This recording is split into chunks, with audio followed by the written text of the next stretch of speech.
Hello, thank you for joining EAR On Demand's SME Bootcamp. I am really excited to be sharing my experiences on bootstrapping and sales with you today.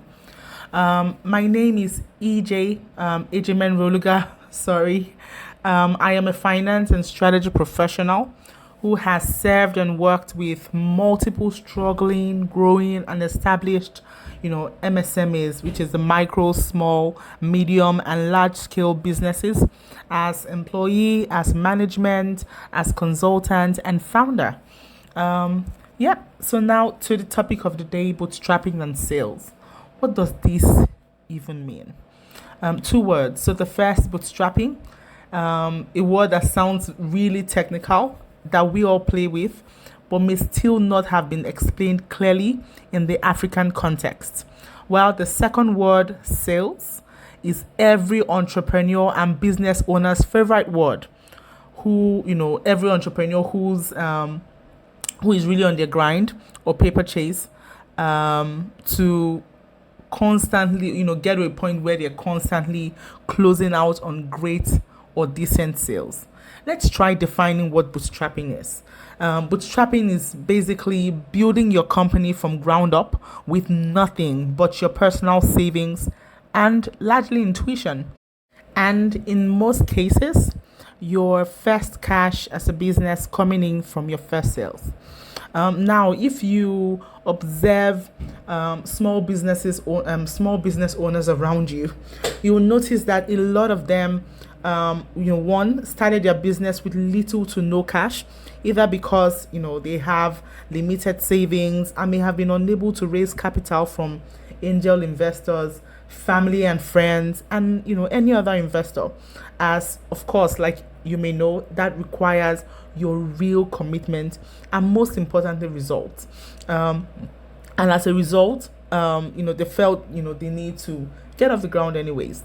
To start up and continue tweaking their business model till they generate the result that they need to raise capital or get the attention that they deserve. And then secondly, you will also notice that these business owners have near zero brand equity. And by brand equity, I like to say it's the perceived commercial value of the company or the founder's product or service. It will be established by market forces, that is demand and supply, or zero social capital. Social capital can be as simple as a large follower. What this means is that these businesses have to bootstrap from day one and are faced with very difficult situations, and are always going to be under a lot of pressure to generate sales. This pressure for sales is what has informed this session. I know a number of us are currently going through this. The number one question every business founder, asks is, how do I generate more sales? And whenever I think sales, I like to look at sales from these three perspectives. The first is sales to businesses directly. So for example, you selling software solutions to schools, you offering photography sessions to companies for maybe their annual portfolio revamp, you selling agricultural produce to corporations to use as their raw material in their production process, etc. This first group is what people refer, or everyone refers to, as the B2B or the business to business model. The second is the sales to consumers directly. For example, you're selling a subscription to individuals. You can also choose to sell subscription to companies, then that will be your B2B. But if you're selling a subscription to individuals, that will be your B2C. If you're retailing food, you're retailing fashion, you're retailing wellness items to individual consumers, this is you selling directly to consumers, which is also known as your B2C. And then the third option is the sales to businesses whose user base or employee group or stakeholders are your actual consumers. This is also known as the B2C. So for example, you offering loans to employees, through their employer, or you selling food at a discounted price to employees in a company's canteen, etc. The list is it's a really long list of potential services or business models that you can adopt under these three groups. These options are effective business models. However, you need to know which is best suited for your business and is most likely to be embraced. And when I say embraced, I mean literally turning the tap on and not just adopted by your target market. So I have seen companies operate at so levels, delivering services to businesses, and the minute they switched to the B2B2C, they went off the roof. Went off the roof, literally, meaning up, recording incredible sales. What you need to do is, first of all, whenever you think sales, do your homework. You can, research on the internet. There are a ton of free, tools, materials available to you to determine what's best suited for your model or for your target market, or even your business model. You can engage a consultant that you're very comfortable with. So, for example, we even have like a revenue compass session that is listed on our shop, where we do like a very thorough brainstorming session with you for 1 hour and literally cracking the rock. Now over the years I've bootstrapped proprietarily, and I have watched my employers and my clients do the same. And in process of doing this, a number of times there's been some scale up, there's been scaling down, there's been hiring and firing, building complementary businesses in the process, and everything else in between. And from these experiences, I'm going to be sharing 4 of the most common sales strategy that has always resulted in a sale. I'm going to start with the first one, which I personally consider as the lowest hanging fruit, which is always reach out to past inquiries that never bought from you. This, a lot of people don't go for this option because, you feel like you reached out to me, I should wait for you to come back. That's an interesting way to look at it. But what I will say is, if you're going to go for this option, it appears it is a low hanging fruit, but always ensure that whenever you're going back to those individuals or businesses who have made an inquiry, you need to think value first before thinking of closing that sale. So someone has reached out to you for any reason, that sale has gone cold, right? If you're going to go back to them, you should either have like an information that they will be interested in listening to, or a discount that you believe would help them make a decision on that sale, or anything that just puts you in that position as the right person to execute that service or deliver that product. So for example, let's take a consulting business as an example. You offer business plan services, you help people raise money, you help people sell their businesses. If there are people who have inquired, businesses or individuals who have inquired, about your services or offerings and have gone cold, what you need to do is constantly be, armed with information.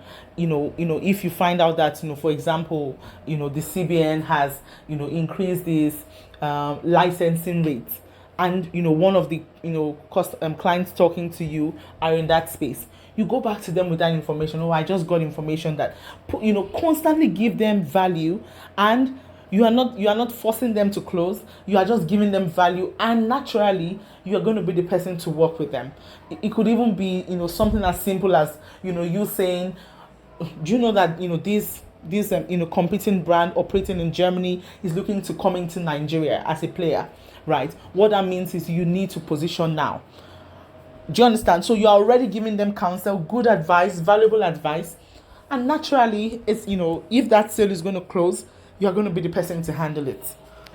The second strategy I would like to talk about is Engage in a community, either a community that you're building from ground up or a community that you belong to.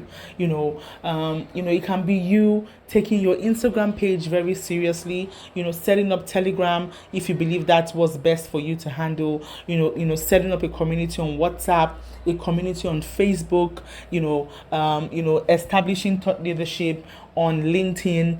There are a number of tools that, if you're great with writing, you believe that you have exciting things to offer, get started with that.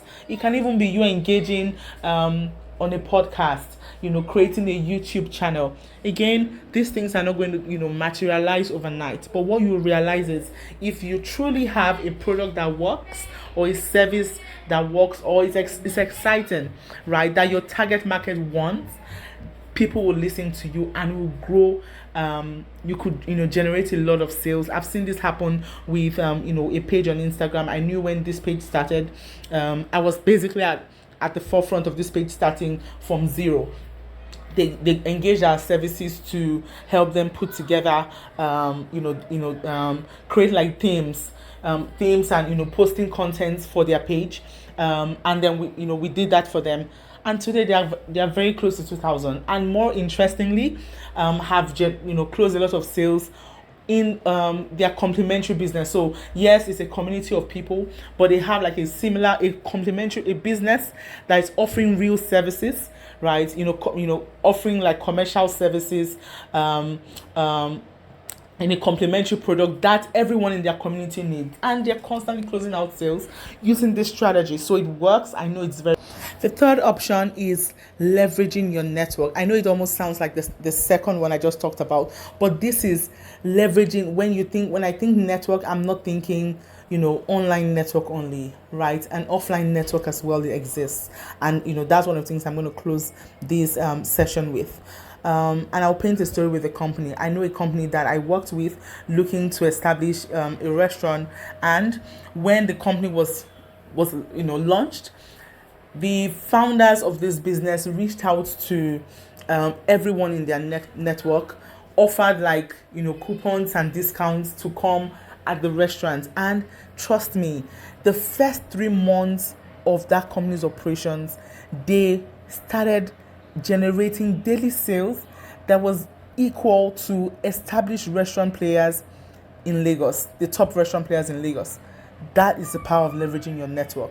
Again, whenever you think network, don't think, this thing, I don't know people, I don't have people. I will end this session with something.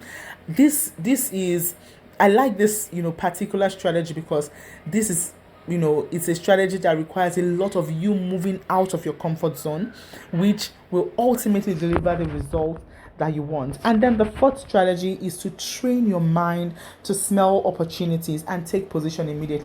I will be sharing the story of one of Africa's tech founders who started a business, or his current business, as a food distribution company, and in the process built a very strong network with farmers in the nation's food basket, producing a large variety of crops and other livestock.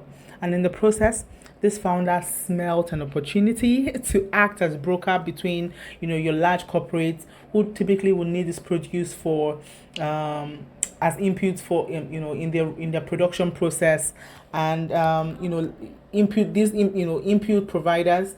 When I say input provider, I mean those who provide inputs to farmers, right? So input providers who would love large clusters of farmers, as their potential customers, and financial institutions who have access to funds and are always very excited about agro projects. And boom, he took position. Today, he's running a very large and pretty successful tech company in that space, just from that single decision, delivering value already to his shareholders. I'll close with this. I need you to give you just one task. I need you to mark out one new sales channel in your network.